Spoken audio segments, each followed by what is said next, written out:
Hey Boyd, how you doing? So, this is a movie that I kind of really enjoyed the first time I saw it, and I keep coming back to it pretty regularly. Well, I would say I should come back to it more because it's actually been several years since I did get around to seeing it last, but, well, that's. You kind of. If you watch my show, you've seen that I watch a lot of movies, and I have an immense movie collection because half the time I'm waving a DVD at you. So it's hard to come back to these as much as I would like, but I do my best. Identity. John Cusack, Ray Liotta, Amanda Peet. You've got a lot of names in this one, and Clea Duvall. I really like Clea Duvall in this. So, Identity, 2003. It's mystery thriller, but there's definitely some horror elements to it. Right. So it's hard to talk about this movie without the twist, but it's not. It's a twist that's not too. They don't hide it for too long, and that's the fact that this is all taking place inside a guy's head. I'm just gonna say that right out. Like, at first they kind of play it a little bit like it's like a meeting at midnight of a convict who's about to be executed, and his psychologist is trying to get a stay of execution. But meanwhile, several characters are stuck in the rain and are pulling into a motel, and there's a cop driving a convict. So at first, it does kind of try to tease that maybe that this is the guy that's in there, but once you see him, it's pretty obvious that he's not the guy in the pictures that you saw at the beginning of the film, if you're paying attention.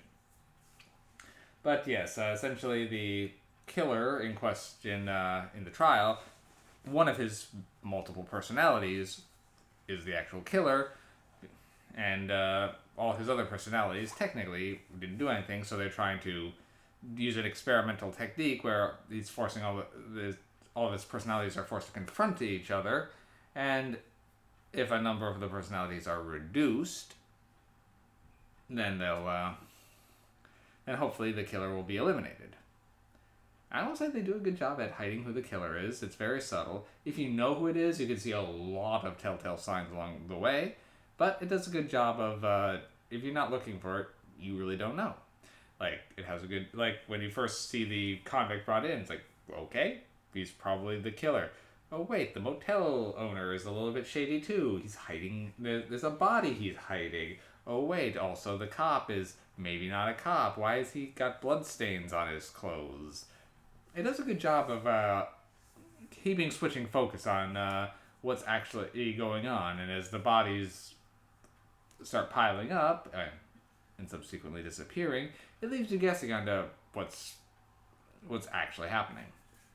I will say this film is a bit bloodier than I recalled it being, and there's no like outlandish really effects that are going into it, but overall, it's the performances that really sell this. John Cusack, he works great as the leading man. I've always thought so. He had a great little spat of movies around the early 2000s, and then just don't see him in enough things anymore. That's a shame. But otherwise, the whole cast really does pull this together. Characters do some dumb things, but it's not out of character for them to. Like, for some of the things you see early on, it's kind of establishes that yes, these are some people who will probably make these mistakes. Like Clea Duvall's character is getting panicking and running off and trying to and just go to herself because she's already a little bit traumatized. And then when you realize that she's also been lying to her husband of all of 9 hours, well, you can see that going on, and also the stepfather who's very anal retentive.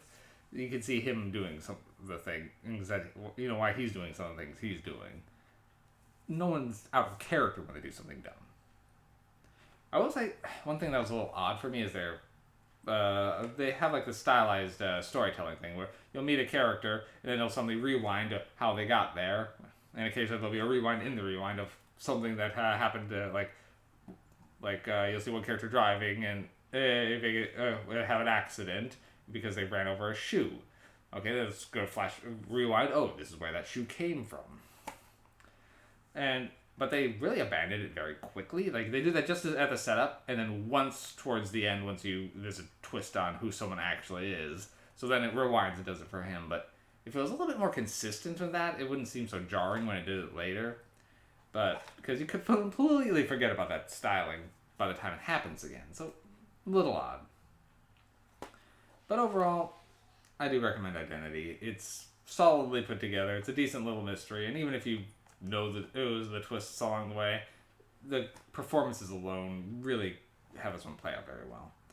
It's not a great film by any means, but it's a very good film. I think this is another 7 MacGuffin for me. Yep.